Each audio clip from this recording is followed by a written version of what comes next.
ഒരുപാട് സ്നേഹത്തോടെ മിനീസ് കിച്ചണിലേക്ക് ഹാർദമായ സ്വാഗതം. ഇന്ന് നമ്മൾ ഉണ്ടാക്കുന്നത് റവ ഇഡ്ഡലിയും കോംബോവായി സ്പൈസി ചട്നിയുമാണ്. റവ ഇഡ്ഡലി വളരെ സോഫ്റ്റായി എങ്ങനെ ഉണ്ടാക്കാമെന്ന് നോക്കാം. വളരെ തിരക്ക് പിടിച്ച രാവിലെകളിൽ പ്രഭാത ഭക്ഷണം വളരെ എളുപ്പത്തിൽ സ്വാദോടെ എങ്ങനെ ഉണ്ടാക്കാമെന്ന് ചിന്തിച്ചിരിക്കുകയാണോ നിങ്ങൾ? അരമണിക്കൂറിനുള്ളിൽ തന്നെ റവ ഇഡ്ഡലിയും അതിന് കോംബോവായി തേങ്ങാ ചട്നിയും സ്പൈസി ചട്നിയും ഉണ്ടാക്കാം. വീഡിയോയിലേക്ക് പോകുന്നതിന് മുമ്പ് നിങ്ങൾ ആദ്യമായിട്ടാണ് നമ്മുടെ ചാനൽ കാണുന്നതെങ്കിൽ ഒന്ന് സബ്സ്ക്രൈബ് ചെയ്ത് താഴെ കാണുന്ന ബെൽ ബട്ടണിലെ ആൾ എന്ന ഓപ്ഷൻ കൂടി ക്ലിക്ക് ചെയ്യണേ. എന്നാലേ നമ്മളിടുന്ന വീഡിയോസിൻ്റെ തുടർ നോട്ടിഫിക്കേഷൻ നിങ്ങൾക്കുടനെ ലഭിക്കുകയുള്ളൂ. അപ്പോൾ നമ്മൾക്ക് റവ ഇഡ്ഡലി ഉണ്ടാക്കുന്നത് എങ്ങനെയെന്ന് നോക്കാം. ഇതിന് ഗ്യാസ് കത്തിച്ച് ഒരു പാൻ വയ്ക്കുക. പാനിലേക്ക് 3 സ്പൂൺ എണ്ണ ഒഴിക്കുക. എണ്ണ ചൂടാകുമ്പോൾ 1/2 സ്പൂൺ കടുകും 1/2 സ്പൂൺ ഉഴുന്നുപരിപ്പും ചേർക്കുക. ഗ്യാസ് സിമ്മിൽ വെച്ച് വേണം കടുകും ഉഴുന്നുപരിപ്പും ചേർക്കാൻ. കടുക് പൊട്ടി ഉഴുന്നുപരിപ്പ് ചുവന്ന് വരുമ്പോൾ 1 കഷ്ണം ഇഞ്ചി ചെറുതായി അരിഞ്ഞത് ചേർത്ത് കൊടുക്കുക. ഇനി 2 പച്ചമുളക് വട്ടത്തിൽ അരിഞ്ഞത് ചേർക്കുക. ഒന്ന് വഴറ്റിയതിനു ശേഷം 1 കപ്പ് റവ ചേർക്കുക. വറുത്ത റവയോ വറുക്കാത്ത റവയോ ചേർക്കാം. വറുത്ത റവയാണെങ്കിൽ പെട്ടെന്ന് തന്നെ റോസ്റ്റായി കിട്ടും. ഗ്യാസ് സിമ്മിൽ വെച്ച് റവ ലേശം കളർ മാറി വാസന വരുന്നത് വരെ വറുക്കുക. നമ്മൾ വറുത്ത റവയാണ് ചേർത്തത്. വറുക്കാത്ത റവ മൂത്ത് വരാൻ കുറച്ച് സമയമെടുക്കും.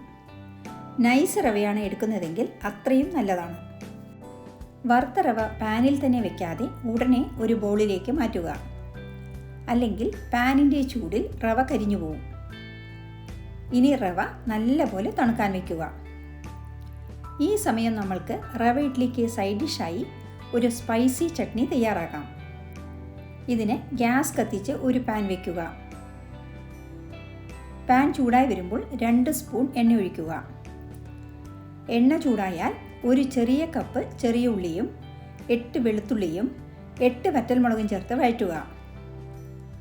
എരിവ് കൂടുതൽ വേണമെന്നുള്ളവർക്ക് 10 മുതൽ 12 വരെ വറ്റൽമുളക് ചേർക്കാം.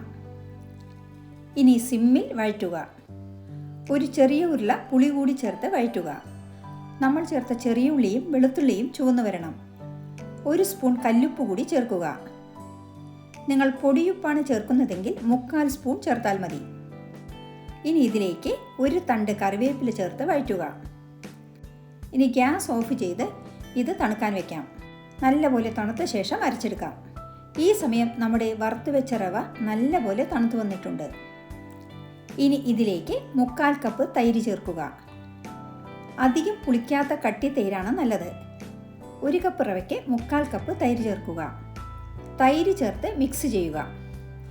ഇനി ഇതിലേക്ക് 1 സ്പൂൺ പൊടിയുപ്പ് കൂടി ചേർക്കുക. ഇനി ഇതിലേക്ക് 1 കപ്പ് വെള്ളമാണ് വേണ്ടത്. 1 കപ്പ് വെള്ളം ആദ്യം തന്നെ ഒഴിക്കാതെ ആദ്യം ഒരു 1/4 കപ്പ് ഒഴിച്ച് മിക്സ് ചെയ്യുക. ഇനി ഇത് അടച്ച് 15 മുതൽ 20 മിനിറ്റ് വരെ വയ്ക്കുക. റവ കുതിർന്നു വരുമ്പോൾ മിശ്രിതം കുറച്ചുകൂടി കട്ടിയാകും. കുതിർക്കാൻ വെച്ച റവ മാറ്റി വയ്ക്കുക. ഈ സമയം നമ്മൾക്ക് റവ ഇഡ്ഡലിക്ക് സൈഡ് ഡിഷായി ആദ്യം ഒരു തേങ്ങാ ചട്നി അരച്ചെടുക്കാം. ഇതിന് വേണ്ടത് 1 പച്ചമുളക്, 2 ചെറിയ ഉള്ളി, 1 തുണ്ട് ഇഞ്ചി, 2 സ്പൂൺ പൊരികടല കൂടുതൽ ചേർക്കരുത്, 1 കപ്പ് തേങ്ങ എന്നിവയാണ്. ഇവയെല്ലാം ഒരു മിക്സി ജാറിലേക്കിട്ട് കുറച്ച് വെള്ളവും കൂടി ഒഴിച്ച് അരയ്ക്കുക. നൈസായി അരയ്ക്കേണ്ട, ലേശം തരിയോടെ അരച്ചെടുത്താൽ മതി. അരച്ച ചട്നി ഒരു ബൗളിലേക്ക് മാറ്റാം. ഇനി ജാറിലേക്ക് കുറച്ച് വെള്ളം ഒഴിച്ച് അലസി അതുകൂടി ഒഴിക്കാം. കുറച്ച് കട്ടിയിലാണ് ചട്നി വേണ്ടത്. ഇനി അടുത്തതായി സ്പൈസി ചട്നി അരച്ചെടുക്കാം. നമ്മൾ വറുത്ത് വെച്ച ഉള്ളിയും മുളകുമെല്ലാം നല്ലപോലെ തണുത്ത് വന്നിട്ടുണ്ട്. മിക്സി ജാറിൽ ആദ്യം വറ്റൽമുളക് മാത്രമിട്ട് അരയ്ക്കുക. വെള്ളം ഒഴിക്കാതെ അരയ്ക്കണം. അതിനുശേഷം ബാക്കിയുള്ള ചേരുവകൾ ചേർത്ത് അരയ്ക്കുക. അരയ്ക്കാൻ കുറച്ച് വെള്ളം കൂടി ഉപയോഗിക്കാം. ഇതും ഒരുപാട് നൈസായി അരയ്ക്കേണ്ട. അരച്ച ചട്നി ഒരു സെർവിംഗ് ബൗളിലേക്ക് മാറ്റാം. മിക്സി ജാറിൽ കുറച്ച് വെള്ളമൊഴിച്ച് അതുകൂടി ഒഴിച്ചു കൊടുക്കാം. ഈ ചട്നിയും കുറച്ച് കട്ടിയിലാണ് വേണ്ടത്. ഇനി അടുത്തതായി ഉച്ചയ്ക്കുള്ള സാമ്പാർ തയ്യാറാക്കിയിരുന്നു, അതുകൂടി സെർവ് ചെയ്യാം. ഇനി തേങ്ങാ ചട്നിയിലും സ്പൈസി ചട്നിയിലും താളിച്ചത് ഒഴിക്കാം. വെളിച്ചെണ്ണയിൽ കടുകും ഉഴുന്നുപരിപ്പും കറിവേപ്പിലയും ചേർത്ത് താളിച്ചതാണ് ചട്നിയിലേക്ക് ഒഴിക്കുന്നത്. ചൂട് സാമ്പാറിലേക്ക് കുറച്ച് മല്ലിയില തൂവി അലങ്കരിക്കാം. അങ്ങനെ നമ്മുടെ 3 സൈഡ് ഡിഷും തയ്യാറായിട്ടുണ്ട്. ഇനി നമ്മൾക്ക് കുതിർക്കാൻ വെച്ച റവ എടുത്തു വയ്ക്കാം. 15 മിനിറ്റ് കൊണ്ട് റവ നല്ലപോലെ കുതിർന്നു വന്നിട്ടുണ്ട്. റവ വെള്ളം വലിച്ചതുകൊണ്ട് മാവ് കുറച്ച് കട്ടിയിലാണ് ഇരിക്കുന്നത്. ഇനി ഇതിലേക്ക് ഒരു ക്യാരറ്റ് ചീവിയത് ചേർത്ത് കൊടുക്കാം. കൂടെ കുറച്ച് മല്ലിയിലയും കറിവേപ്പിലയും കൂടി ചേർക്കാം. 1/4 സ്പൂൺ കായപ്പൊടി കൂടി ചേർത്ത് കൊടുക്കാം. ക്യാരറ്റ് ആദ്യം തന്നെ റവ ബാറ്ററിൽ ചേർത്താൽ മാവിൽ ക്യാരറ്റിൻ്റെ ഓറഞ്ച് കളർ ഇറങ്ങും. അതുകൊണ്ടാണ് ഈ സ്റ്റേജിൽ ചേർക്കുന്നത്. മാറ്റിവെച്ച 1/4 കപ്പ് വെള്ളം കൂടി ചേർത്ത് മിക്സ് ചെയ്യുക. മാവിൻ്റെ കൺസിസ്റ്റൻസി വെള്ളമാവാനും പാടില്ല, കൂടുതൽ കട്ടിയിലും പാടില്ല. മാവിൽ വെള്ളം കൂടിയാൽ ഇഡ്ഡലി വറ്റിപ്പോവും. അതുപോലെ വെള്ളം കുറഞ്ഞു പോയാൽ കല്ല് പോലെയായിരിക്കും ഇഡ്ഡലി കിട്ടുക. സെമി ലിക്വിഡ് കൺസിസ്റ്റൻസിയാണ് മാവിന് വേണ്ടത്. റവ ഇഡ്ഡലി നല്ല സോഫ്റ്റായി വരാൻ ഒരു സീക്രട്ട് ഇൻഗ്രീഡിയൻറ്റ് കൂടി നമ്മൾ ചേർക്കുന്നുണ്ട്. ഇനോ ആണ് അത്. ഈ ഇനോ സാൾട്ട് മാർക്കറ്റിൽ പല ഫ്ലേവറിലും ലഭ്യമാണ്. ഇനോ സാൾട്ട് ചേർത്ത് മിക്സ് ചെയ്തതും ഇഡ്ഡലി തട്ടിലൊഴിച്ച് ഇഡ്ഡലി വെക്കണം, അല്ലെങ്കിൽ ഇഡ്ഡലി ഹാർഡായി പോവും. അതുകൊണ്ട് ഇനോ ചേർക്കുന്നതിന് മുമ്പ് തന്നെ ഇഡ്ഡലി വെക്കാനുള്ള ഒരുക്കങ്ങൾ പൂർത്തിയാക്കാം. ഇഡ്ഡലി തട്ടിൽ എണ്ണ തേച്ച് ഇഡ്ഡലി മാവ് ഒഴിക്കാം, അല്ലെങ്കിൽ ഇതുപോലെ തുണി ഒന്ന് നനച്ചതിന് ശേഷം പിഴിഞ്ഞ് വിരിച്ച് ഇഡ്ഡലി മാവ് ഒഴിക്കാം. കുറച്ചുകൂടി ഭംഗിക്കും സ്വാദിനും അണ്ടിപ്പരിപ്പ് ഓരോ കുഴിയിലും വെച്ചു കൊടുക്കാം. ഹോട്ടലിൽ ഇനോന് പകരം സോഡാ പൊടിയാണ് ചേർക്കാറ്. ഗ്യാസ് കത്തിച്ച് ഇഡ്ഡലി പാത്രം വയ്ക്കാം. ഇഡ്ഡലി പാത്രത്തിൻ്റെ അടിയിൽ കുറച്ച് വെള്ളം ഒഴിച്ച് തിളപ്പിക്കാൻ വയ്ക്കുക. വെള്ളം തിളച്ചതിന് ശേഷം മാത്രം ഇഡ്ഡലി വയ്ക്കുക, അല്ലെങ്കിൽ ഇഡ്ഡലി കല്ല് പോലെയാവും. ഇങ്ങനെയുള്ള കുഞ്ഞു കുഞ്ഞു ടിപ്സ് ഫോളോ ചെയ്താൽ നല്ല സോഫ്റ്റ് ഇഡ്ഡലി നിങ്ങൾക്കും തയ്യാറാക്കാം. വെള്ളം തിളയ്ക്കുന്ന സമയം മാവിൽ ഇനോ സാൾട്ട് ചേർത്ത് കൊടുക്കാം.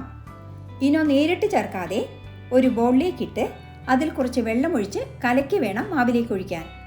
എന്നാലേ ഇനോ എല്ലാ മാവിലും ഒരുപോലെ കലരുകയുള്ളൂ. നന്നായി യോജിപ്പിച്ചതിന് ശേഷം നമ്മൾക്ക് മാവ് ഇഡ്ഡലി തട്ടിൽ ഒഴിച്ചു കൊടുക്കാം.